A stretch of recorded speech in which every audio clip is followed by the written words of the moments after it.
하나님은 사랑의 관계를 추구하신다.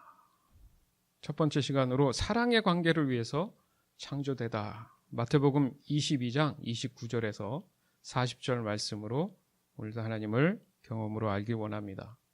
하나님의 사랑의 관계, 이 하나님의 사랑의 관계가 세상의 어떤 것보다도 내 인생에 있어서 모든 것을 열어주는 가장 중요한 요소이며 열쇠다. 여기서 요소다, 열쇠가 된다, 이런 말이 엘리멘트라는 말이에요, 영어로. 그래서 좀 찾아보니까 우리가 주에 만찬하지 않습니까? 성만찬이라기도 하는데 거기에 빵과 포도주를 한마디로 말해서 엘리멘트라고 해요. 요소죠. 왜 그랬을까? 분명히 우리가 주에 만찬할 때 우리가 취하는 것이 빵과 포도주인데 그건 뭐예요? 예수님의 몸과 피를 말씀하잖아요. 그렇죠? 그 핵심이 거기에 있다는 겁니다. 예수님을 말씀하고자 했을 땐 예수님 자체가 요소가 중요한 근본이 된다는 거죠. 무엇 때문일까? 바로 하나님과의 사랑의 관계의 회복 때문에. 그래서 늘 그것을 기념해라, 기억해라, 이렇게 말씀하신 겁니다. 즉 사랑이 성립되기 위해서 반드시 요구되는 근본적인 조건이다, 이 말씀입니다. 그렇기 때문에 더 나아가서 하나님과 나와의 사랑의 관계를 열어주시는 것, 그 열쇠와 요소가 곧 예수 그리스도다, 이렇게 말씀을 하는 거예요. 따라서 믿음을 가질 때 가장 큰 관심을 가져야 될 것이 무엇이냐? 바로 하나님과의 관계에 대한 것입니다. 내가 하나님과 지금 사랑의 관계를 맺고 있는가에 대한 관심을 우선적으로, 마음적으로, 관심적으로 가져야 된다는 얘기예요. 곰곰이 보면 우리가 세상을 볼 때 온통 무슨 얘기냐? 결국 보면 사랑에 관한 얘기예요. 이후야 어찌됐던 사랑의 관계, 이 얘기가 빠질 수가 없습니다. 사랑으로 인한 수많은 갈등들, 그렇죠? 그 안에서 벌어지는 기쁨이나 슬픔들, 그것이 언제나 우리는 관심거리예요. 맞죠? 그렇단 말이에요.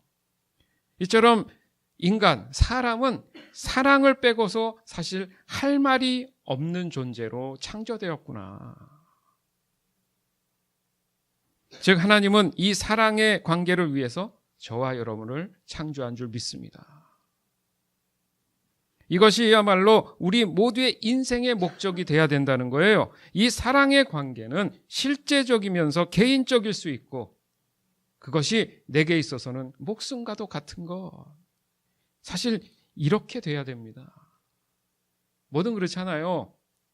어떤 일을 하든 뭐 공부를 하든 뭘 하든 그 일을 사랑해라, 즐겨라, 예? 힘들면 도리어 즐겨라, 뭐 이런 얘기 하지 않습니까? 그러니까 사랑이 전제된 것들은 도리어 내게 많은 유익을 준다. 어디서 그게 나온 얘기일까? 인간이 창조된 이유와 목적이 이 사랑과 관계가 있구나. 지금 여러분에게 묻기를 원할 때 하나님 앞에 저는 마음을 다해서, 목숨을 다해서, 뜻을 다해서 하나님을 사랑하고 있습니다 라고 내 가슴속 뜨겁게 고백할 수 있느냐, 이겁니다. 이 질문을 하는 이유가 여러분이 그토록 원하는 하나님을 경험으로 알기 위한 출발점이라는 거예요. 무엇 때문에 하나님을 내가 알기를 원할까? 이게 신앙의 진정성입니다.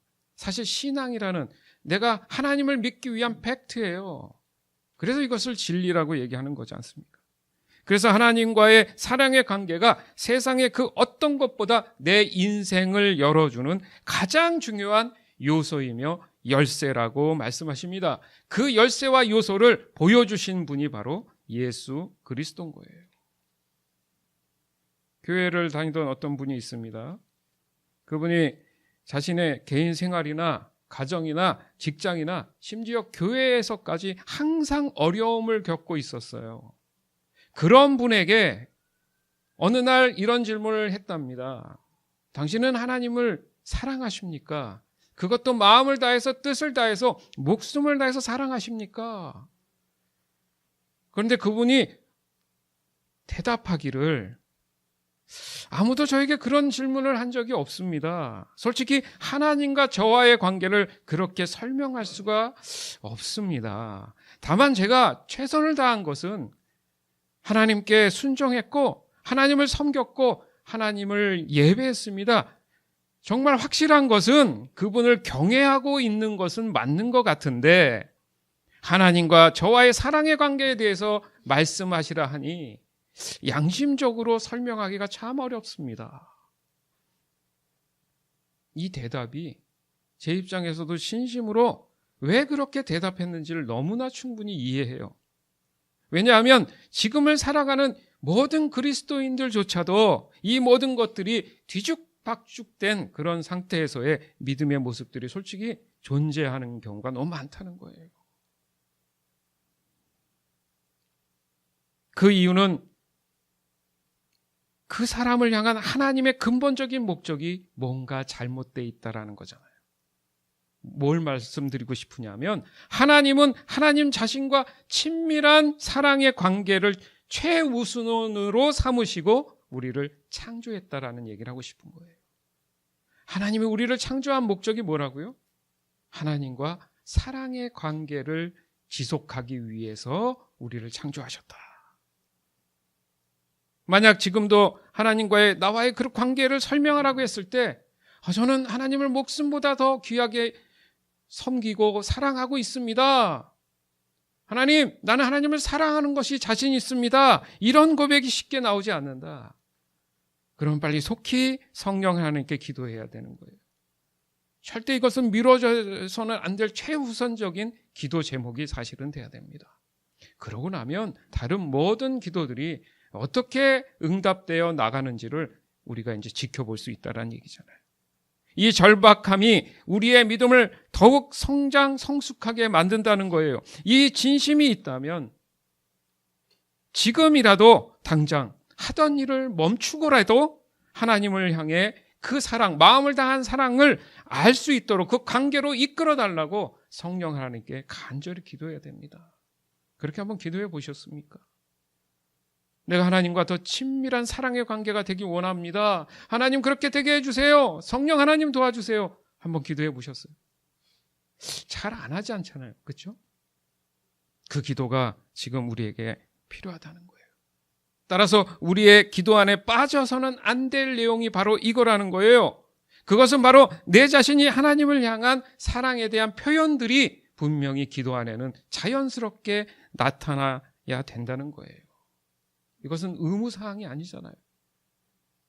내가 사랑하는 사람이 있다면 자연스럽게 사랑한다는 표현을 해요. 마음이든 말로 하든 행동으로 하든 그 사랑에 대한 표현이 자연스럽다는 거죠. 왜요? 심장이 뛰니까, 마음이 뜨거우니까 고백하게 된다는 거죠.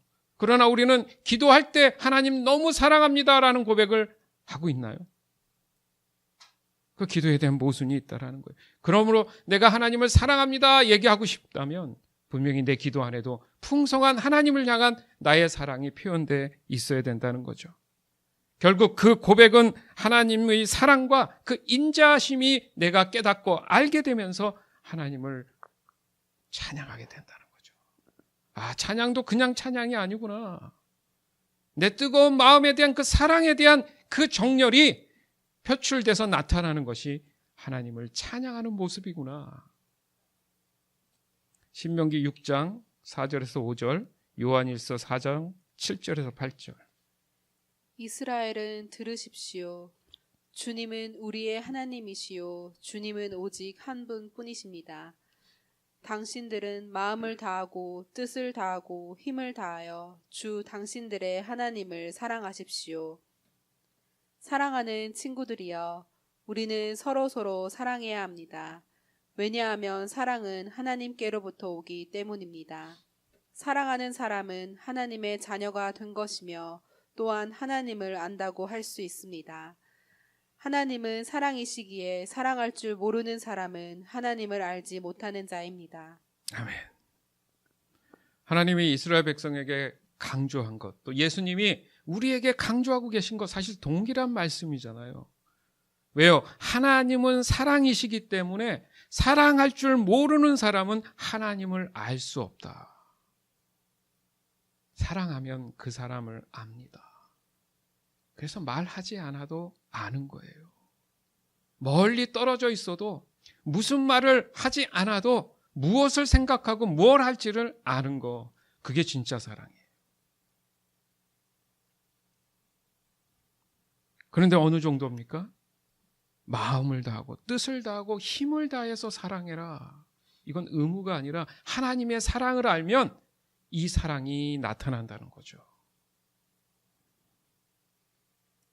하나님의 사랑의 이 간절함은 오직 저와 여러분을 향해 있다라는 거 아십니까? 다른 데 하나님이 관심이 없어요. 하나님의 모든 관심은 온통 저와 여러분에게 있습니다. 믿으시기 바라요. 이런 하나님의 사랑에 우리는 너무나 인색해요, 지금. 뭐가 그렇게 바쁜지 때론 우리의 관심사는 온통 세상 사랑하는 거, 세상살이를 사랑하는 거, 거기에 빠져 있다는 거예요. 전능하신 하나님이시지만 생각해 보세요. 도리어 이 성경 전체를 보면 하나님께서 우리에게 어떻게 해요? 사정하시잖아요.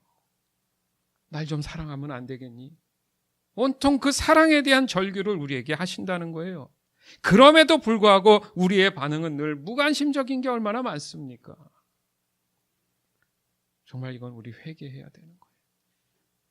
바라는 것 많으면서 사랑에 대한 게 너무 인색해. 하나님을 향한 그 몸부림의 사랑이 없다는 거예요. 마태복음 22장 29절에서 34절. 예수께서 그들에게 대답하셨다. 너희는 성경도 모르고 하나님의 능력도 모르기 때문에 잘못 생각하고 있다. 부활 때에는 사람들은 장가도 가지 않고 시집도 가지 않고 하늘에 있는 천사들과 같다. 죽은 사람들의 부활을 두고 말하면서 너희는 아직도 하나님께서 너희에게 하신 말씀을 읽어보지 못하였느냐? 하나님께서는 나는 아브라함의 하나님이요 이삭의 하나님이요 야곱의 하나님이다 하고 말씀하셨다. 하나님은 죽은 사람의 하나님이 아니라 살아있는 사람의 하나님이시다. 무리는 이 말씀을 듣고 예수의 가르침에 놀랐다. 바리새파 사람들이 예수가 사두개파 사람들의 말문을 막아버리셨다는 소문을 듣고 한자리에 모였다. 아멘. 하나님의 말씀은 사람들의 말문을 막아버린다. 이건 절대 권위입니다. 어떤 사람이요, 같이 모여 있는데 이 얘기 저 얘기 하다가 어떤 사람이 말의 권위가 있어서 한마디 하면 아무도 그거에 대해서 그죠 반론을 제시 못하는 경우가 많습니다. 하나님의 절대 권위로 인해서 사람들의 입을 막으실 수 있어요. 왜 그러냐 하면 전혀 알지 못하지만 분명히 그것은 뭔가 진리로 느껴진다는 거죠. 하나님의 사랑이 그런 겁니다. 내가 하나님을 전적으로 사랑하고 하나님을 알기 시작하면 모든 진리들이 보여지게 된다는 거죠. 따라서 우리는 하나님의 말씀에 전심으로 관심을 가져야 된다는 얘기예요. 그것만이 하나님의 사랑에 대해서 정확히 내가 알고 경험할 수 있기 때문입니다. 너희는 성경도 모르고 하나님의 능력도 모르기 때문에 지금 잘못 생각하고 있어. 하나님은 죽은 자의 하나님이 아니라 산 자의 하나님이시다. 아멘. 아브라함이나 이삭이나 이 모든 사람들은 지금도 그죠? 살아있는, 이제는 사람이라 하기에는 그렇지만 살아있는 존재입니다. 그런 살아있는 그들과 사랑을 나누고 있는 그런 하나님이시다. 하나님의 사랑에 관해서도 예수님은 지금 본문을 통해서 신명기 6장의 말씀을 사실 인용하고 계신 거예요. 마태복음 22장 37절에서 40절. 그래서 예수님은 이렇게 대답하셨다. 내 마음을 다하고 정성을 다하고 뜻을 다하여 주 너의 하나님을 사랑하라. 이것이 제일 중요한 계명이다. 그 다음은 내 이웃을 내 몸과 같이 사랑하라는 계명이다. 모든 율법과 예언자들의 가르침은 이 두 계명에서 나온 것이다. 아멘. 뭔가 순서적으로 이해를 한다면 무엇을 먼저 어떤 부분을 먼저 사랑하라고요? 하나님을 사랑하는 일. 그게 우선적이어야 되는 것이고, 그 다음으로 이웃을 사랑할 수 있다라는 거예요. 거꾸로 얘기하면 이웃을 사랑하기 위해서, 그 사랑을 정확히 알기 위해서는 하나님의 사랑을 알아야 된다는 얘기죠. 이 말씀에서 우리가 깨달을 수 있는 것이 바로 하나님의 모든 말씀의 근원, 즉 그 요소, 그 열쇠가 바로 이 계명에서 시작됐다. 하나님의 사랑을 알면 여러분의 삶에 묶여진 그런 문제들이 풀려나가기 시작한다. 아멘. 그러니까 베드로에게 예수님이 뭘 줘요? 천국의 열쇠를 주시잖아요. 베드로야, 너 나 사랑하냐? 맞죠? 이 말씀을 하는 이유가 거기 있다는 겁니다. 즉 그리스도인의 일상의 모든 것, 또 하나님을 경험으로 하나님의 뜻을 온전히 아는 모든 것, 내 자신과 하나님과의 사랑의 관계가 얼마나 친밀한 것인지에 따라서 이 모든 나의 인생의 삶이 달라진다. 이 사랑의 관계가 올바르지 못하면 내 인생에 있어서도 아무것도 올바르지 못하다는 사실을 우리는 깨달아야 됩니다.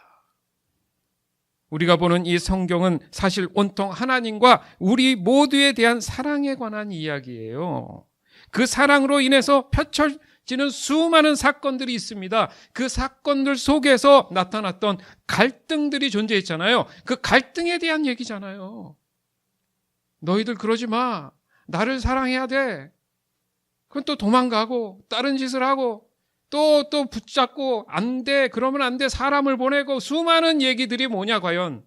하나님과 나와의 사랑의 관계를 얘기하고 있구나. 거기에 하나님이 오늘날 지금까지도 저와 여러분에게 원하시는 게 뭘까? 동일하십니다. 단 한 가지. 목숨을 다해, 마음을 다해, 뜻을 다해 나를 사랑하거라. 이 진리를 알면 하나님과 내가 친밀한 사랑의 그 관계가 무엇인지를 알게 된다는 거예요. 표현하게 돼야 된다는 거죠. 예배하게 된다는 거예요. 찬양하게 된다는 겁니다. 따라서 하나님과의 사랑의 관계가 나의 인생에 있어서 그 어떤 것보다 가장 중요한 요소며 열쇠가 된다는 거예요. 사랑하는 여러분, 하나님과 사랑의 관계가 세상의 그 어떤 것보다 내 인생을 열어주는 중요한 요소이며 열쇠가 된다는 사실을 다시 한번 마음에 새기시기 바랍니다. 즉 사랑이 성립되기 위해서 반드시 필요한 근본적인 조건이라는 거예요. 더 나아가서는 하나님과 나와의 사랑의 관계를 회복시켜 주신, 열어주신 그 열쇠가 되신 분이 바로 예수 그리스도라는 사실을 또한 우리는 마음에 새겨야 됩니다. 따라서 우리의 믿음의 가장 큰 관심사는 하나님과 나와의 사랑의 관계라는 것을 명심하시기 바라요. 그러기 위해서는 지금 우리의 환경으로 인해서 하나님의 사랑을 의심하도록 만드는 수많은 유혹들과 미혹에서 우리는 벗어나야 됩니다. 그렇기 때문에 항상 깨어서 기도하기를 하나님은 원하시는 거예요. 우리를 향하신 그 하나님의 사랑은 이미 십자가에서 다 해결된 줄 믿습니다. 우리의 걱정은 뭐예요? 어떻게 하면 하나님을 더 사랑할 수 있을까? 이 사실은 지금도 변함이 없으세요. 그리고 영원히 변하시지 않습니다. 이 진리가 왜 중요하냐? 이 진리로 인해서 하나님 아버지와의 그 사랑의 관계를 때론 의심하는 그런 시간이 온단 말이에요. 그때 이 말씀이 기억나면서 그 고비를 넘길 수 있도록 나의 믿음을 지켜주신다는 거예요. 아, 그렇지. 하나님은 나를 영원히 사랑하신다 그랬어. 내가 이 상황을 이겨내야 돼. 이겨낼 수 있도록 성령님 도와주시옵소서 기도하게 된다는 거예요. 그 환경이 어떠하든지 하나님의 사랑은 결탄코 변하지 않으십니다. 이 세상에서 이 사랑을 지켜내는 유일한 방법이 언제나 십자가를 바라보라는 거예요. 그래서 연상을 하는 거죠. 십자가를 바라보면 예수님이 기억나고 예수님이 왜 저 십자가에 오르셨나 생각해 보면 하나님의 그 사랑 때문에 예수님이 순종했고 우리를 사랑하시는 예수님이 그 일들을 감당해서 우리의 죄를 대신하셨구나. 그리고 부활하셔서 이제는 내가 죄인에서 이제 하나님의 자녀로 거듭나게 하셨구나. 이게 생각나게 해준다는 거예요. 그래서 결론이 뭐냐? 하나님이 나를 사랑하시는구나. 이 결론을 얻을 수 있다라는 거죠. 하나님의 사랑을 결단코 의심하는 일이 있어서는 안 됩니다. 하나님을 경험으로 알고 싶기 전에 하나님이 나를 너무나 사랑하신다는 그 사실을 우선적으로 여러분 깨닫기를 간절히 원해야 돼요. 간절히 원해야 돼요. 하나님은 저와 여러분을 사랑의 관계로 부르셨습니다. 그리고 온통 모든 시간을 하나님은 그 사랑의 관계에 대한 시간으로 보내고 계신 거예요. 하나님과 내 자신과의 모든 친밀한 교제는 바로 나를 향한, 내 자신을 향한 하나님의 사랑의 표현들입니다. 그러지 마. 이렇게 해, 저렇게 해. 사랑하기 때문에. 만약 하나님이 이 완전하신 사랑이 아닌 다른 방법으로 그 절대 권위로 우리를 더 힘들게 하고 아파하게 했다면, 그렇죠? 그것은 하나님이 아니신 거죠. 그것은 우상입니다. 그 모든 것들은 가짜고 거짓인 거예요. 오늘 말씀을 한번 정리해 봅니다. 나의 진정한 그리스도인다운 일상은 하나님 아버지와 나와의 사랑의 관계가 얼마나 친밀한지에 따라 좌우된다. 이 말씀이에요. 하나님 아버지는 나를 하나님 아버지의 사랑의 관계를 위해서 우리를 창조하셨다. 하나님 아버지께서 일하시는 모든 말씀과 하나님 아버지께서 일하시는 모든 일은 결국 우리를 향한 사랑의 표현이다. 마지막으로 하나님 아버지의 사랑의 관계는 내 인생에 있어서 그 어떤 것보다 가장 중요한 요소이며 열쇠가 되신다. 곧 그것은 예수 그리스도의 사랑으로 인해서 우린 하나님의 사랑을 알 수 있게 되었다. 아멘. 이렇게 정리할 수 있습니다. 자, 그러면 마지막으로 함께 이렇게 읽어볼 수 있는 걸 해보겠습니다. 이제 괄호 안에 자기 이름을 넣으면 돼요. 예, 영어가 편하신 분들은 영어 하시면 되고, 그 괄호 안에 본인 이름을 넣어서 함께 읽으면서 고백해 보겠습니다. 제가 시작하면은 같이 동시에 읽겠습니다. 시작. 하나님 아버지께서는 정의와 실질적이고 개인적이고 지속적인 사랑의 관계를 실시간으로 추구하고 계십니다. 아멘.